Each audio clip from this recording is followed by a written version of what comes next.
Hi guys, it's me, Jocelyn again, and in this video that I will be dedicating to the month of Halloween, October in 2025, I shall be covering Blade 2, because there are still some motherfuckers that are trying to escape uphill. Yep, I will be talking about this movie again. Just because it's about a vampire who fights other vampires, and it's very awesome in doing so. Now, I gotta admit, before I talk about the movie proper,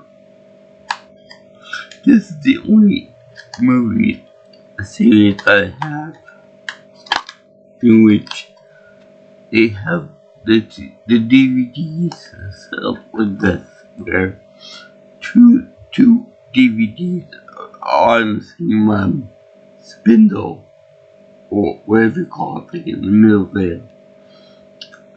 You know, normally we would have the DVD here and here, but don't think you gotta do it half-ass like that.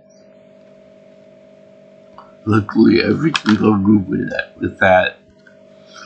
But let me just say that this movie is suffering from an identity crisis, because many of the non-Blade vampires, you know, mostly underlings here, are mostly they're confused with the same enemies that you would see in the Resident Evil movies, because according to this, the vampires have a more of a, how should I put this, like a split jaw here that opens up like a predator, like Predator from the Predator franchise, the movie. And that's kind of annoying because I don't remember them being like that in traditional vampire lore. I remember them being just like a human being, like Blade himself, or like Ron Perlman plays a character named Reinhardt. Yeah, we get honest to God, Ron Perlman in this, the Hellboy himself, or the true Hellboy. He provides the voice, and it's the first Hellboy I've ever seen in the movie. Now, that also reminds me that I will not be covering Hellboy 2, The Golden Army, in this year for October, because I looked high and low in my room and I can't find that DVD anywhere. I know I had it burned somewhere on my computer, you know, on my computer CDs and stuff, but I can't find it anyway, so I'm going to wait till next year to do that one. And Netflix will be covering the movies Wonka and let's see what's the other one now. A bunch of horror movies next month, so that will be a little bit late for me to cover for this month.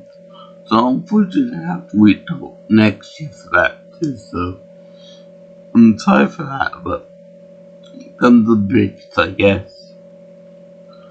We can't do nice things forever. So anyway, besides that little problem with the vampires, I find this movie to be quite good.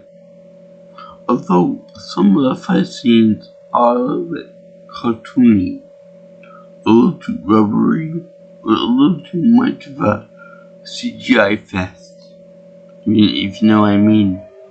Because some of them look too ridiculous to be anything but CGI or that. So there's also Norman Reedus here, and he's famous for The Walking Dead, as well as the Boondock Saints, and many other projects. I did not see him during the Comic-Con, though he was there on a different day. So, yeah. He's very famous for the franchises and whatnot. But in this one, he plays a character called Scud, which, he died at the beginning of Little Peasant. And they also have this girl in there called,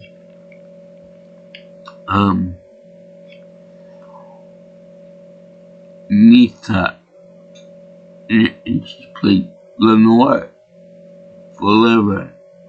Very good role. She survived. I don't think she survived again, because she's more about the main vampire guy. Super strong and super mean and nasty. But, they got Whistler back from the first movie. He's captured and rescued by Blade. And, the girl from the first movie, she's not there anymore. She's not in this one. Instead we get Donnie Yen as Snowman, which is great because I love Donnie Yen from all of his Kung Fu movies and Ip Man Saga, among other things. And some reason they have, I guess his son, Donnie Yen, Jidan, I guess his son or his brother or something, playing the same character, so I guess it must be the same guy. And then you got Thomas Kirchman playing, I think the main bad guy, as well as Luke Ross, who plays, and the first guy played, Dama Pintinos, Dama, and the other guy, Luke, played Nomak. It's like no big bag, but whatever. So anyway, you got Blade there, and he fights vampires, and very cool action sequences with motorbikes and all that. And it's funny because he's got weapons that can kill vampires. And it takes a very strong person to be able to carry your own weakness. You know, like a hero, like every other shooter where enemies carry their own weaknesses and weapons and guns and stuff. So that's very nice. Plus, I like the way every vampire dies in this movie. They end up bursting into flames, and it looks so cool, especially when they do it in the infrared. It's very awesome. Plus, for some reason, they got this one woman in there who looks a lot like the girl from the lead ticket from Republica. If you know who that is, let me know who it is. Anyway, this movie is one of the movies that, if you don't follow the plotline exactly to a T, you get lost real quick. I mean, it demands your attention for all the action, all the characters, all the shootouts, all the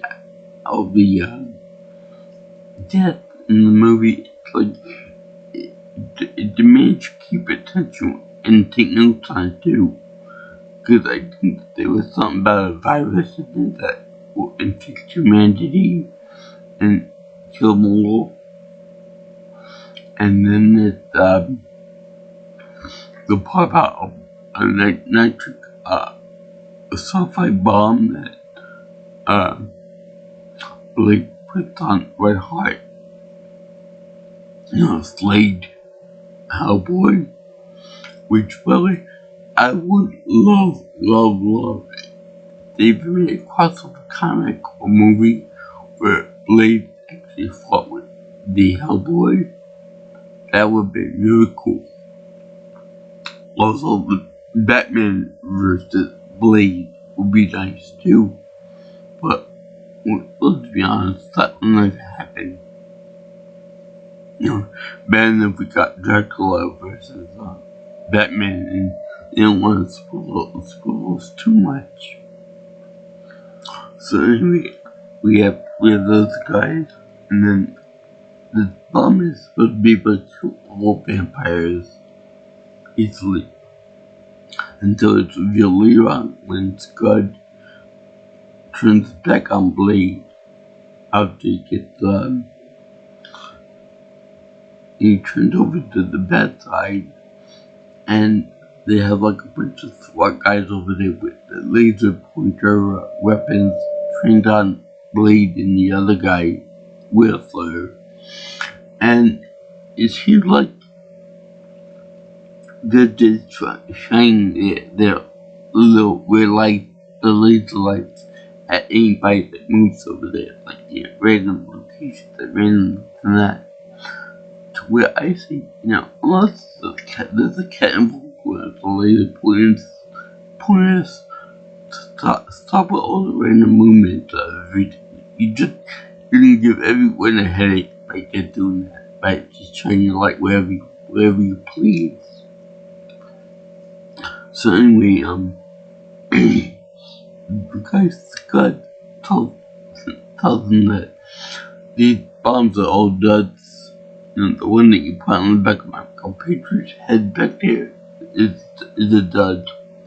Just to give you the illusion of power.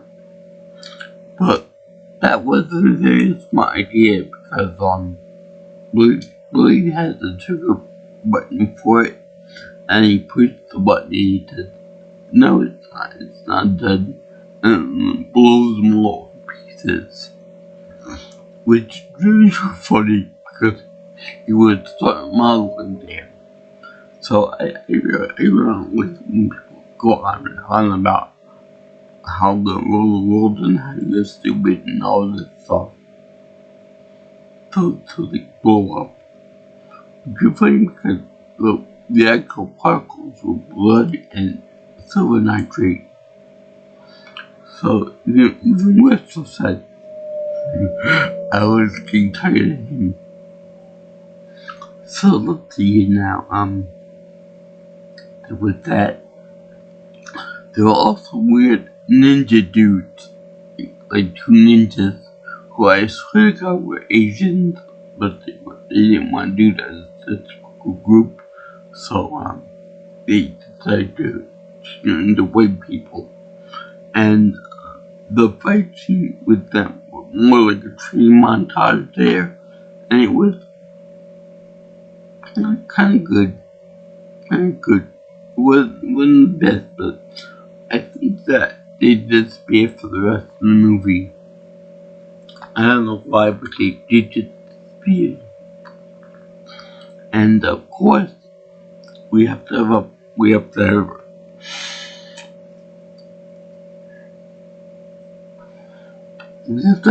a vampire rave scene to all kinds of techno music and loud music and blood and sacrifice and all that. Because what movie where the main character that dressed like this wouldn't be complete without S&M rave with blood and people dying in blood going every which way. It just wouldn't be a film without it, a play film without it. I just wonder if they're gonna do that when they meet Disney Blade movie. I guess Blade 4, I guess they would call it. So anyway, they have this scene with like this ultimate vampire guy is pissed off and he goes into security and he beats up people there. So that's how the big head honcho, who gets paid right on to do his dirty work for him. And it's really funny because they have like a big pool of blood in the in the lair, and we have all the SWAT guys around him. So when Blake gets beaten up and stuff and electrocuted by big giant cannon prods, he's severely weakened.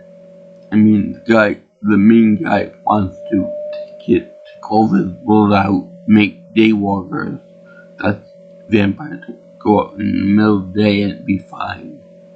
Because sunlight to kill them. So he takes a bunch of IVs and he puts a bunch of spikes on them, and then he puts them through to his skin, to Blake's body and skin. And normally I can take something like that, but whenever it comes to knees being punctured like that, it's like, ooh, I squint at that, because on my new scooter, I have a lever on there for it turning this shit around. And by doing so, it can be a pain in the ass, because it just does so much. And on 2 occasions, I accidentally banged my knee on it. And it, how should I put this, the knee bends inward, so when I hit it like right inside of the knee. I hit the kneecap, but it bent inward, so if I hit it any harder, or if I hit it again, right after I did that, I probably would do damage to it. So it was pretty painful. And the spikes remind me of pain. Thank you very much. It's the movie Man. So when that happens, it's very weakened. There is almost no blood in his stomach. And the dummy Reinhardt takes him and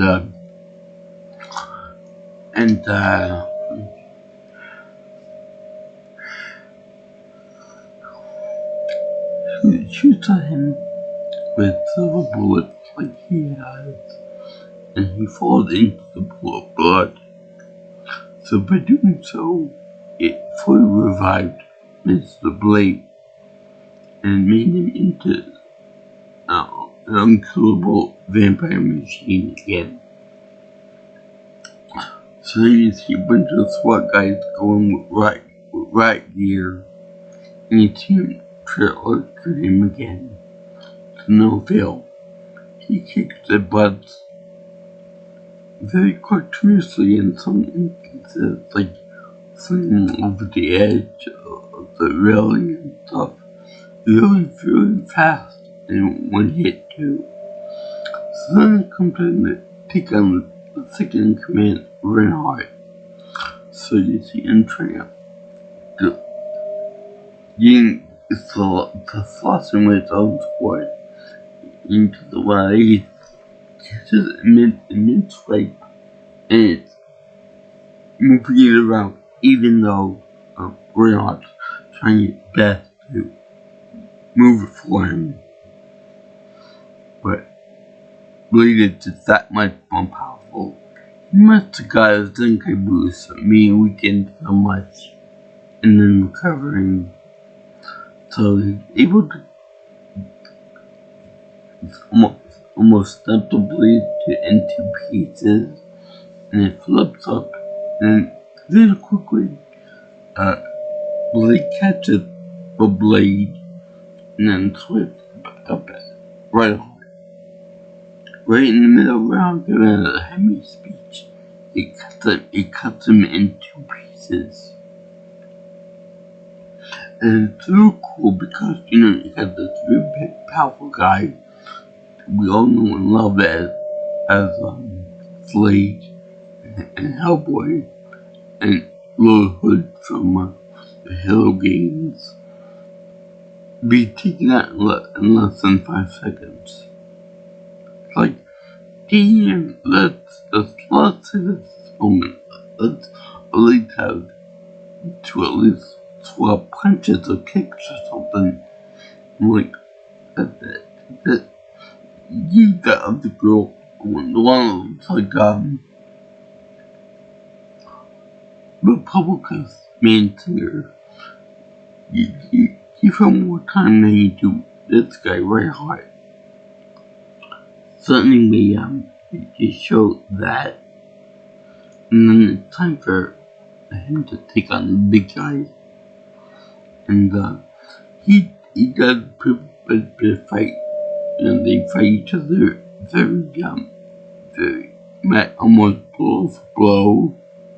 But of course we know that Blade's gonna win it because Blade's the man, or I should say, the Daywalker. So they end up fighting, and let's see, he doesn't kill with sunlight, but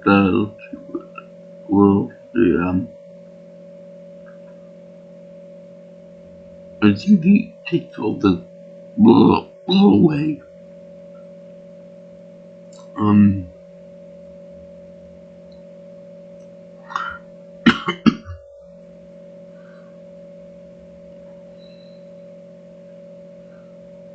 And he takes all his blood away, and then kills him. So, also, if they really thought that electrocution was the way to kill a disabled Blade, why didn't he just electrocute the entire floor? Like they do in some video games. And why is it that? Oh yeah, it was really cool when they showed the vampire getting knocked out, and then that girl's, dripping blood onto his innards, and then the thing getting revived again. That was cool. Let's see here.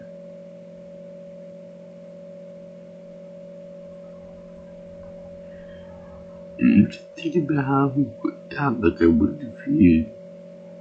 And it was still pretty fun the way they died.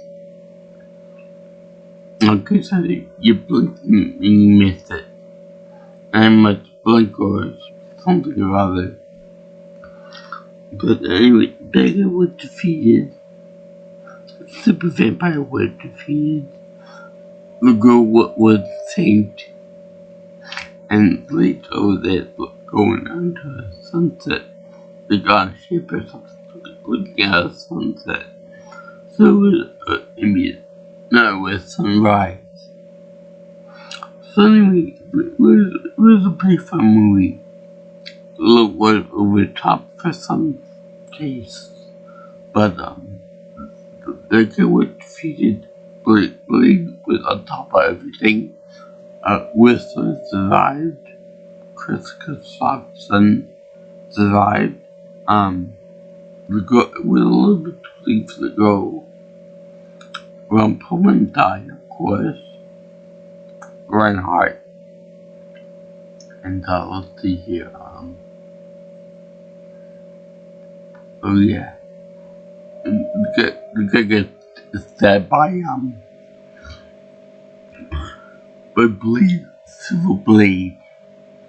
And it was funny because this kind of mirrored the beginning of the fight where Blade got him with the blade again, but this time it could be implied that the guy shifted the blade into his heart area, so he would finally be dead. It was kind of like he was saying that I want to die. So he died, and he grew blue from the inside, which is weird because everybody else died of fire, red fire, orange fire, yellow fire, and it was making pretty kind of almost sentimental because it's all powerful vampire types, like once below Dracula in strength and influence and whatnot. and then they defeated like that by Blade, who pretty much equaled him as far as strength and power goes. But I'm kind of disappointed that they did go full vampire with this, with the whole transform into a bat or into they can influence animals and all that other fun stuff too that we associate with vampires. I can't wait to see how much they fumble with number 3, Blade Trinity. And I thank you for watching my video on Blade 2. Because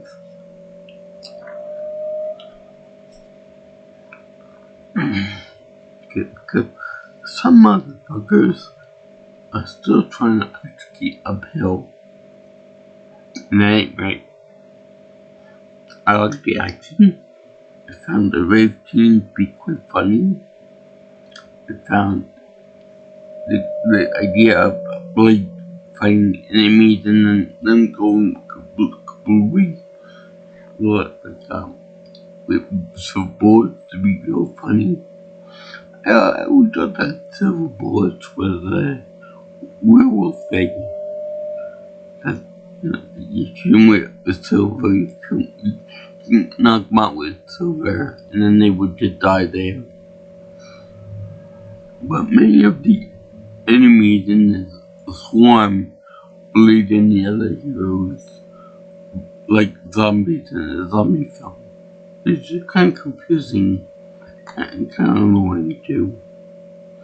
But yeah, I highly recommend this movie to anyone who likes horror or in its comedy. And I believe it's always the best. But for some reason they don't have many funny one-liners like I just said. And I thank you for watching my review of Blade 2. Again, it is for Halloween month, October in 2025. As such, I give Blade 2 my happy face silver palm, along with these stunning sunglasses, because it's really awesome.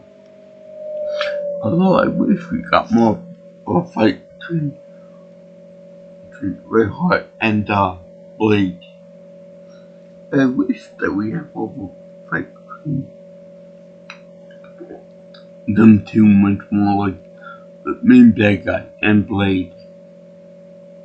Because Ron Perlman is excellent in his role, but he's too bulky and static for my tastes.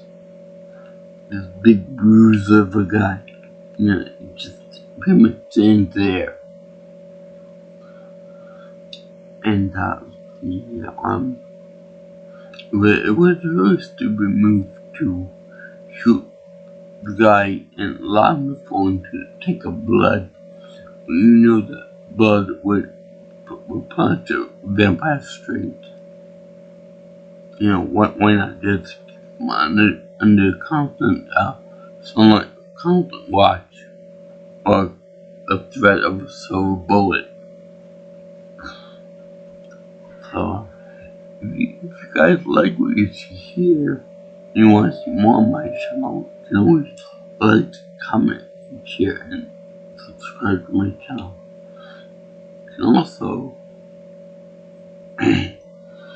contact me for future information on my future videos by calling me or texting me at 631-707-3707. Or if you want, you can follow me on Twitter or X at PMelstromPro. And my email is jjsleavingchannel@gmail.com. So that's for all you Blade fans out there, because I know there are a lot of you guys out there that like believe in vampires and daywalkers and whatnot. What was your favorite movie cast in this movie? Was it Norman Reedus? Was it Bob Pullman? Or any of the other people in the movie? Also, I don't like the idea about having a vampire with like a tongue or a split jaw like Predator. That's kind of stupid, but whatever. So, let's look at you guys again. Peace out, my brothers and sisters. I'll see you in the next video. All you girls and guys eating slime. Sayonara. Ciao, ciao. Arrivederci. I'll be back.